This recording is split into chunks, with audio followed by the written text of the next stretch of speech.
Well, good morning to all of you citizens. My name is Jefferson, Thomas Jefferson, and of course I welcome you here to Monticello on a very special day. I understand that you are referring to this as President's Day.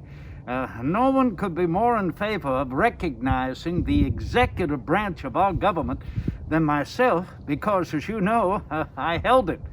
But whether any one president of our nation ought to be recognized more than another, that is up to you. That is up to history. I would enjoy a conversation with you, if you will allow, for about 20 minutes of my clock. That is the time I have here this morning. So before we commence, will you allow me firstly to remove my mask, that I might be better heard? For I understand that our nation is enduring a great pestilence thrown at us by nature. So may I remove my mask? Thank you. And secondly, may I have a chair to speak more comfortably with you? My pleasure. You know, citizens, I must tell you that wearing a mask and trying to protect ourselves from the vagaries of nature is certainly nothing new. This is not the first time, nor will it be the last time. I remember growing up here in Virginia. We were besieged by what was called the smallpox. Oh, it returned with a vengeance for decades until finally, there was a vaccine. I wish it had been our nation. No, it was the British. One Edward Jenner came up with a vaccine for smallpox in 1798. And 3 years later, when I was elected the president of our nation, then I promoted vaccination for smallpox throughout our nation. In fact, as I wrote, I vaccinated 70 to 80 of my family. Now, lest you think that my immediate family living here at Monticello were above 70 to 80, no, I'm referring to our families, predominantly the enslaved families. Those, as you would know, were inherited by me after the death of my father, and along with the marriage with the widow Skelton, with whom I was only married for 10 years. No, it was my concern to maintain the health of the enslaved as it was my own family, and that was no less a concern as president in pursuing the vaccination through our nation. And coincidentally, when our government was seated in Philadelphia, it was there throughout the 1790s, while we were building our nation's new capital in Washington City. Well, in the fall of 1793, nature hurled at us what we called the yellow fever. Oh, mercy, we had no idea where it came from. All we knew is someone would turn yellow. They'd be overwhelmed with fits and convulsions, excessive vomiting, and pass away within 5 days. In that city of 40,000 souls, 5,000 died from the yellow fever in only 3 months. In fact, the government had to go into quarantine. Oh yes, we moved several miles to the northwest of Philadelphia, to the village of Germantown, and we wrapped up to protect ourselves, to protect others. We had no idea where this was coming from, and we almost lost our Secretary of the Treasury. Oh yes, he came down with yellow fever, but because he had it when he was a young boy growing up in the Indies, well, he survived. But of course, that's been many years ago, so I doubt any of you remember who our Secretary of the Treasury was so long ago. What did you say? Alexander Hamilton? Yes, it was Alexander Hamilton. I find it remarkable that you may remember him. I thought he had been long forgotten. Well, citizens, if you will, thank you for continuing to bear up and for continuing to protect and defend ourselves, that is, all Americans, against this pestilence, and particularly to learn from it. This is something which I think the office of the President of the United States helps our nation to pursue. that we might learn and fulfill an education of the citizen body entirely. That was always my interest. Oh, I had that interest from the time that I was a young man going to school in Williamsburg. But the reason I was able to go to school was because my family had the monies.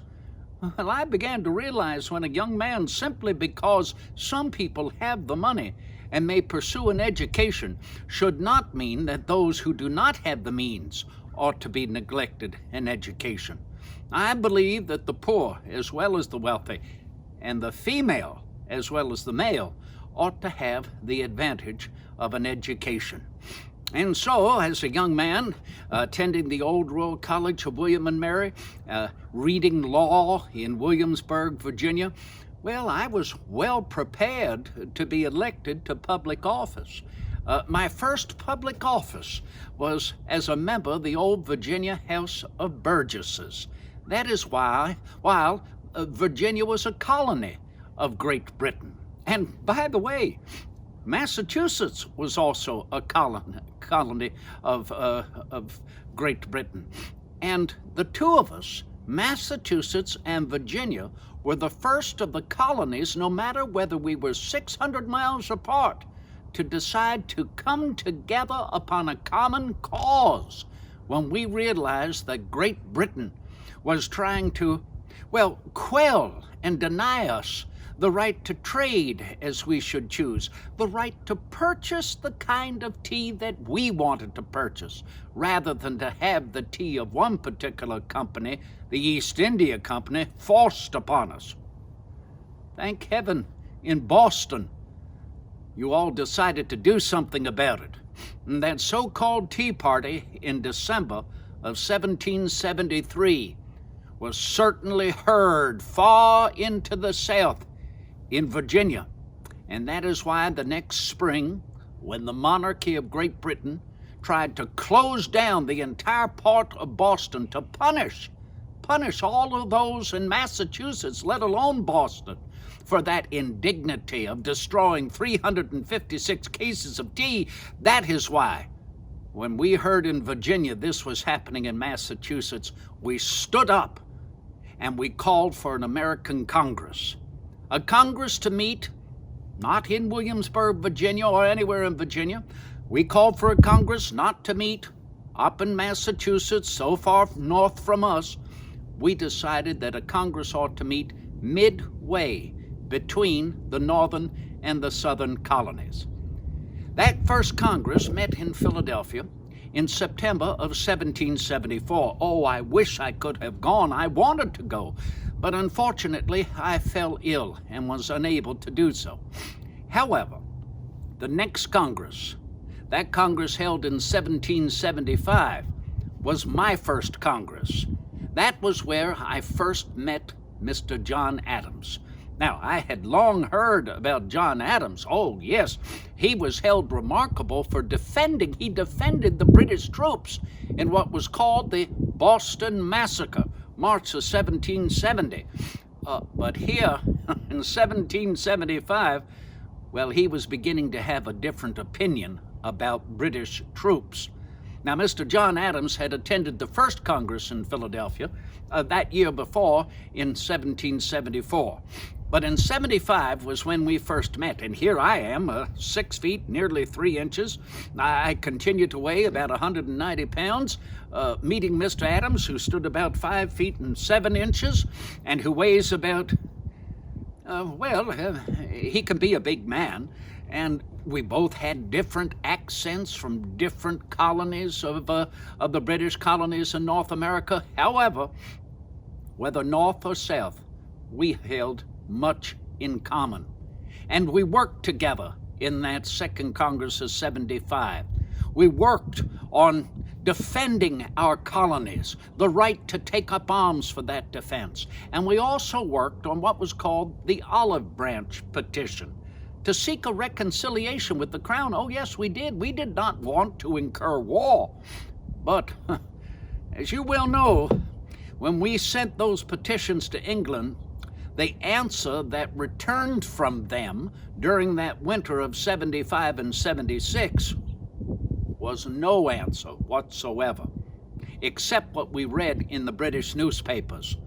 These colonies are now in a state of rebellion.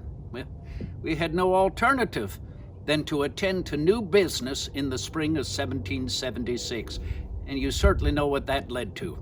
It led to the fact that when Virginia proclaimed itself the first of all of the colonies to secede on behalf of her sister colonies, including Massachusetts, well, President John Hancock of the Continental Congress in Philadelphia appointed a committee of 5 men to draft a Declaration of American Independence, should it be necessary.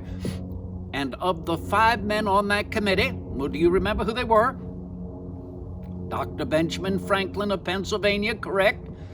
Mr. Roger Sherman of Connecticut, absolutely right. Mr. Robert R. Livingston of New York, correct? And your countryman, that's right, John Adams. And one other, thank you, Thomas Jefferson. Well, initially we thought that Dr. Franklin ought to be the one to write our Declaration of American Independence. But Dr. Franklin felt as he was getting older, he did not care to have anything else he would write suffer the scrutiny of a committee. A wise man. Now that I'm much older, I understand exactly what he meant. But do you know, it was Mr. Adams, John Adams, who then said that he believed Mr. Jefferson ought to be the author. In fact, Mr. Adams said, I believe a Virginian ought to be at the head of this business. I think he was reminding everyone that the business to pursue independency was the resolution of Virginia to begin with, as Virginia had been the first to secede on everyone's behalf. And so it was, I took up the pen to write our Declaration of American Independence. It took me 3 days to write that declaration on 4 sheets of paper. The reason it took so long is, well, I'm guilty of something we're all guilty of. No, not procrastination. No, I try to continue to work consistently in order to finish any project. No, I make mistakes. We all make mistakes. And is it easy to erase ink? So you see, what I had to do was cross out the mistake and then write the correction above or beneath it. At the end of the day, I could hardly read my own writing. And so that evening, then, I would transcribe the whole thing that I had written during the day. And then the next day, that's right, I'd make more mistakes. Well, once I finished writing our declaration, that very first draft, and I gave it to the other gentlemen on the committee, and they had their suggestions and their alterations and their corrections, particularly Adams. He was incessant. He continued at it. But finally, the point being, working together, the committee came up with that final draft of our Declaration of American Independence and presented it to the Continental Congress there in Philadelphia. Oh, they argued and debated, yes, but remember, they were arguing and debating whether the colonies ought to secede to begin with. That had to be achieved first. We had the Declaration there to remind us of why we were pursuing independency. And because of that, happily, thankfully, we finally voted for independency.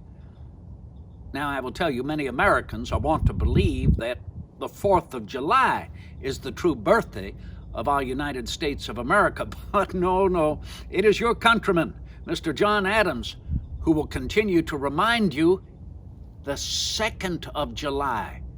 The 2nd of July was the day we actually did vote for independency. Mr. Adams will tell you we should remember that day every year with masked bands, bonfires, parades, illumination. And I certainly do not disagree.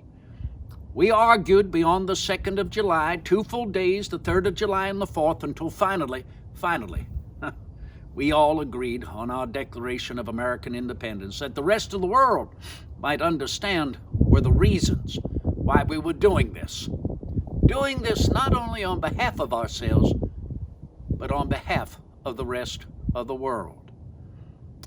You know, when I am reminded on this President's Day that there will be many, many more presidents after Mr. John Adams and me, I have been told that there will be a president by the name of Lincoln, His name, Abraham Lincoln.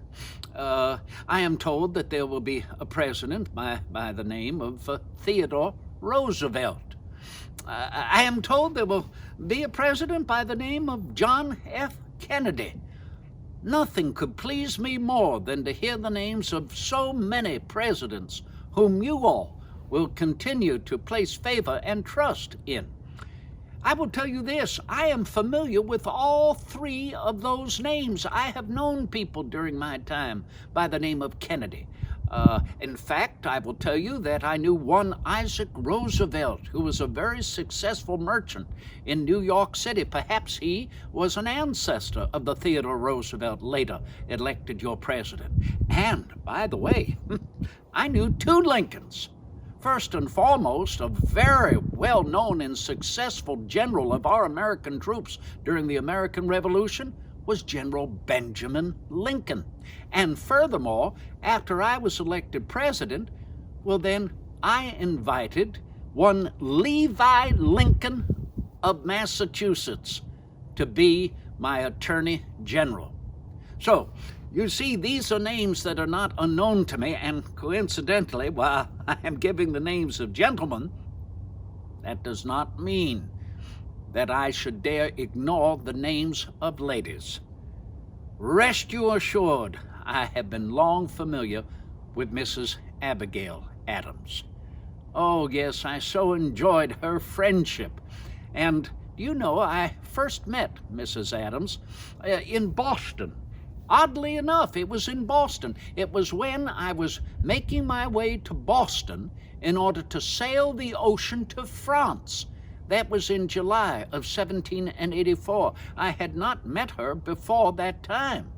I had wanted to sail to France with Mrs. Adams because I was commissioned to be minister plenipotentiary of our nation, plenty meaning all, potentiary meaning powers, that is to hold all powers of our government, executive, judicial, and legislative, before the court of Louis XVI of France. Well, Mr. John Adams had already sailed to France. He helped negotiate our Treaty of Paris that formally ended the American Revolution. And so now, as Mr. Adams continued to reside in Paris, well, you can imagine he was very, very lonely for Mrs. Adams. And so Abigail Adams decided to sail over and be with her husband, leaving Boston on the 4th of July, 1784. Well, I only hoped that I could make my way from Philadelphia, where I was living at that time, to get up to Boston in time to meet with Mrs. Adams and sail the ocean with her, and thereby be with her when she would be reunited with her husband. But remember, I know of no place upon the globe where you can travel any faster than a ship at sea or a horse on land. And no matter traveling horseback, how quickly and at what time I would hope to arrive at a place, a horse has a mind of its own. I did arrive in Boston on the 4th of July. However, the ship that Mrs. Adams and I had hoped to sail with her on would be leaving in only a few hours, and they no longer had any room to accommodate me. Mrs. Adams and I had an enjoyable conversation, and I waved bon voyage to her as she sailed out of Boston Harbor. And so I had to wait until the next day. I sailed from Boston on the 5th of July. I will never forget that opportunity to visit Boston, to be able to see for myself the industrious people, the bold people, the patriotic people that helped to pull our nation together. And I'm very happy that I have this opportunity to speak with so many of you who live in and about Boston on this day when we recognize all our presidents, no less Mr. Adams. And could it be, just referring to Mrs. Adams, that someday we might have a lady as a president? Well, there is nothing at all in our Declaration of American Independence or in our Constitution that would prohibit that. If that is what the people want, then that is what we ought have. You know, I've always said, having lived a long time, having remembered when we were colonies of England and then becoming our own nation, as a child of 14 cannot wear the same clothes at the age of 40, so should our laws and institutions grow as we grow as the people. Do you know, citizens, I'm delighted to reflect on these years of our American Revolution, to have this opportunity to speak with you all so far north and yet be remembered that we were working together no matter how far distant from very early years, and particularly to greet you here from Monticello. Do you know, there are three subjects that want to engage me in conversation. One of them is the building of our University of Virginia, just a short distance from here. That is the project of my autumn years, meaning these years as I get older. I certainly enjoyed to speak about the 5 years I spent in La Belle, France. Oh, yes, I came to enjoy those people so very much it became my second home. And already we have spoken about the third subject that can occupy me in conversation: the years of our American Revolution. I have something to relate to you that I think you will find interesting. It's very relevant to the background of my mansion house, as you see. And that is the story that occurred on Monday, June 4th, 1781. Now, you may not realize it, but we certainly did. That was the birthday of King George III. But remember, 1781, we had been at war with Great Britain for many years already. George III was no longer the king of the former colonies of Great Britain. But we still realized, having been born and grown up essentially as Englishmen, that June 4th was his birthday. Now, the reason I make mention of that day is because it was the election day for the next governor of the Commonwealth of Virginia. And I cannot forget that day. I had been looking forward to it for a long time because I was governor on that day, Monday, June 4, 1781. And I was so looking forward to ending my term as governor. We were seated at my breakfast table here at Monticello. When I say we, a number of gentlemen of the House of Delegates of Virginia. Now, what were we doing here at Monticello? Ought we not be in the capital of Virginia at that time, Richmond? Well, yes, we had been there, but Richmond was invaded by the enemy. In fact, the enemy, the British, were led, I almost hesitate to mention his name, General Benedict Arnold. Benedict Arnold, the traitor, sailed with the British troops up the James River. They laid siege to Williamsburg, the old capital of Virginia. Then they sailed farther up the James River and laid siege and burned Richmond, Virginia, but not before. The government of the Commonwealth of Virginia, myself as governor, we retreated, we escaped, and we came here to Charlottesville. And so as governor of Virginia, my last day, we were seated at our breakfast table. The gentleman we knew we would elect as the next governor of Virginia, General Thomas Nelson, a signer of our Declaration of American Independence, was seated next to me. We raised our coffee cups in a mock toast to the king's birthday. Then suddenly there was a tapping at the window pane of the dining chamber. We looked, and there was the bloodied face of a young man. Well, I recognized him.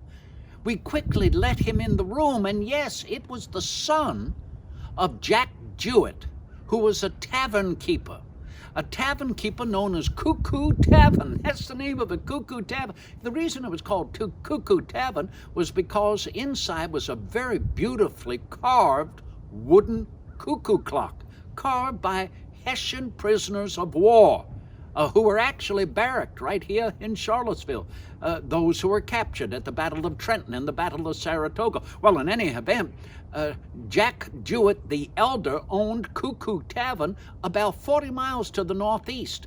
And here his young son, Jack Jewett the Younger, had been there the evening before, where several British dragoons, those are British cavalrymen, had gathered at the tavern to enjoy themselves before, as they let it be known, they would fulfill the orders of their commander, Lieutenant Colonel Bannister Tarleton.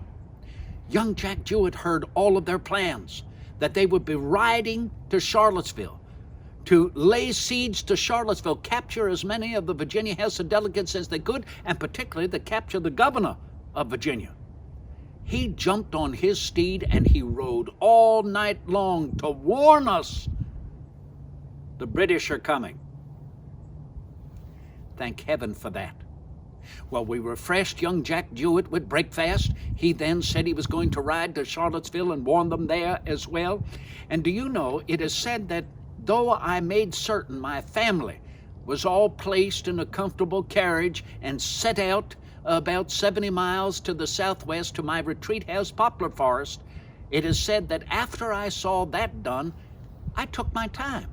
That I took my time in order to hide very important papers of our government, particularly the important papers of the former colony of Virginia, the minutes of the Virginia House of Burgesses from that very first English-speaking form of government held on Jamestown Island in 1619, that the laws of Virginia and royal grants given to Virginians for land and patents of land, all of this I had brought here to Monticello for safekeeping after we retreated from Richmond. And I placed all of this under the floorboards of the dining chamber. And then finally, yes, saying to Matthew Hemmings, oh dear Matthew Hemmings, the most trustworthy of my servants, I asked him to accompany me, that I would ride down and be with my family. He said, no, I'm going to stay here at the house. And I said, please protect yourself and your family. And so it is that I rode off to Mount Alto. And there, as I rode to the top of Mount Alto, I decided to myself to dismount from my horse and look through my spyglass back at Monticello. It's but a short distance from here. The mountain is much taller than my little mountain, which is exactly what Monticello means in Italian. Mount Alto, tall mountain. I got off my horse. I knelt down on the ground, but the sword I was wearing was in the way. Now, you may wonder, as governor, why am I wearing a sword? Well, the reason is because not only was I governor of Virginia, but very few people know this, I was a colonel of Virginia militia. Yes, I was commissioned a colonel. And so I had a sword that I wore in respect to that commission. Well, I took the sword off my sword belt, I put it down on the on the ground, and then I looked through my spyglass. I did not see any of the green coats. Now I say green coats because British dragoons, the cavalry soldiers, they wore very short green jackets. You wouldn't want all of the tails flapping around when you're on horseback, so these were very short green jackets, and then they wore rather large bearskin hats. But I did not see any of these British dragoons riding all about my mountain here, so I thought, well, perhaps they heard that my family and I had escaped, and perhaps they were riding directly on to Charlottesville. Well, I was still governor. We did not have time to witness another election on that day, so I decided it is my duty to ride to Charlottesville and to help Jack Jewett warn everybody else that we need to retreat even farther into the wilderness. So I jumped on my horse, I rode off, and within a short distance, what do you think I suddenly remember forgetting? That's right, my sword. So I rode back, I dismounted, I picked up my sword, and I looked out to the mountain one other time, and Lord of mercy, Monticello was swarming with green coats. In that short period of time, the British dragoons had ascended my mountaintop here. They were swarming about. I could hear their cries.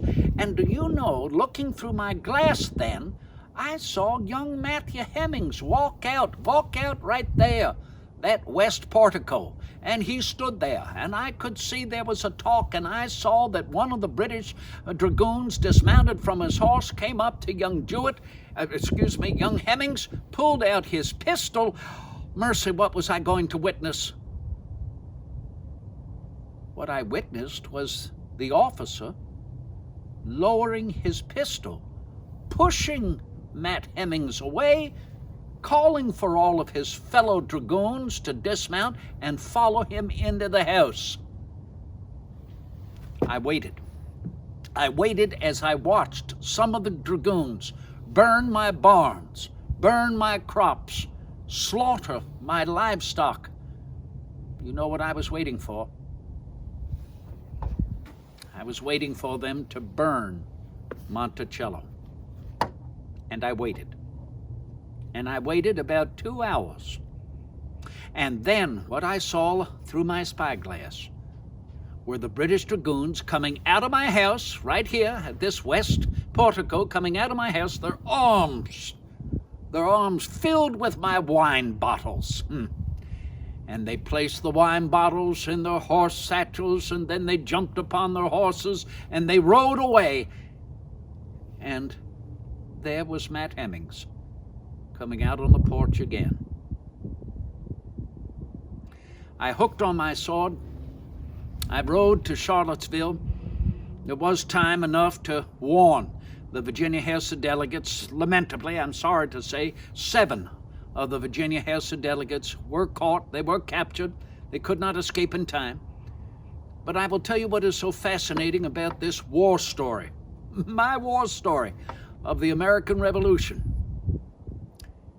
Many years later, when I had the opportunity to go to France representing our nation, though I missed the boat to sail with Mrs. Adams, I finally arrived in the autumn of 1784, and very shortly, within a year or two, I had the opportunity to actually be introduced to Lieutenant Colonel Bannister Tarleton. Oh yes, someone informed me that he was in a restaurant where I was attending. Well, I sat down as he was gracious to invite me at his table, and what do you think was one of the very first questions that I inquired of him? That's right. Why did you spare my mansion house? His reply continues to startle me, and I hope it will continue to make us think that no matter how horrible war is, and rest assured, it is horrible, that there is a way civilized man can perhaps make it somewhat less so. Lieutenant Colonel Bannister Tarleton said he spared my Monticello because of my civil treatment of the Hessian prisoners of war who were barracked along what is still known as Barracks Road here in Charlottesville. He said what was so kind of me as governor was the fact that I made an effort, if you will, to inoculate them against smallpox. Mind you, this was 1781. We did not have a vaccine for smallpox until 1798. But there was a method by which someone might be inoculated to prevent them from falling victim to smallpox. It was called inoculation. It was not always very successful. Remember, we still had a lot to learn about how we could create an actual vaccine. But because I wanted to do the best I possibly could to preserve our health, let alone our liberties, I actually sought the inoculation of prisoners of war. And because of that, they spared my mansion house. Do you know I told Lieutenant Colonel Bannister Tarleton, in sparing my mansion house, not burning it to the ground, you actually preserved the entire British history of the colony of Virginia. That's right, all of those important papers, the minutes of the Virginia House of Burgesses, the British law, the British grants, the British patents, all of that, which I had buried beneath the floorboards of the dining chamber, were spared for future reference and for history, simply because of an act of kindness. Citizens, you have been very gracious to welcome my comments here as we gather together at Monticello. I look forward to speaking with you further on that actual President's Day. And I look forward to your questions. That is what excites me more than anything else. We're a curious creature, and how are we going to know unless we ask? So I look forward to hearing your questions, further stories about the American Revolution, stories about my 5 years in France, many of those years with Mr. and Mrs. Adams. I look forward to hearing your questions about our University of Virginia, my zest to pursue universal education, my great interest, if you will, to protect and defend an individual's right to hold their opinion upon religion as they choose. Do you know, I understand that a future president, I've already referred to him, John F. Kennedy, gave a wonderful, remarkable speech in Texas protecting and defending religious liberty. As you know, I am the author of the Statute of Virginia for religious freedom, and I very much believe in that. And furthermore, yes, please ask me questions about slavery. I'm not going to deny, and I hope you know, that I am very much opposed to it. I have been from my youngest years. Unfortunately, as much as I have pursued in legislation, that is, to create laws that might open the doors for future emancipation, I fear I will not live to see it. I know that the future is going to be very harsh on me, and they have every right to be harsh on me. But I hope you all will understand that history is so very important to understand this all together, to remind us where we've been, no matter how uncomfortable it may be, to give us a better understanding of where we are, and particularly how we must continue to come together, work together, to pursue more equal and exact justice, and in my opinion, to form a more perfect union. Absolutely. This is common sense. 2 heads are better than 1, 3 heads better than 2, 4 heads, 13 heads collectively. Do you know, in the year 21, well, you know I'm referring to 1821. I was not here in 1721. I'm not going to live to see 1921. But in the year 1821, we will have 24 states. 24 states. They're no longer 13, they're 24. People keep saying, Mr. Jefferson, our government is growing overly large. Well, yes, we have 24 states. And we need to continue to make certain that our Constitution owns up to protecting each and every individual in every one of those 24 states, and more states that decide they want to enter into our union.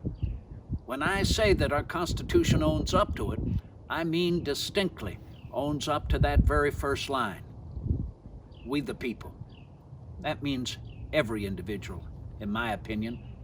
Everyone who has decided to make our nation their home. Many who have come here and who will continue to come here, that we might never forget we have always been a nation of immigration. Do you know that statement, a nation of immigration, is actually a book written by John F. Kennedy. Happy President's Day to all of you.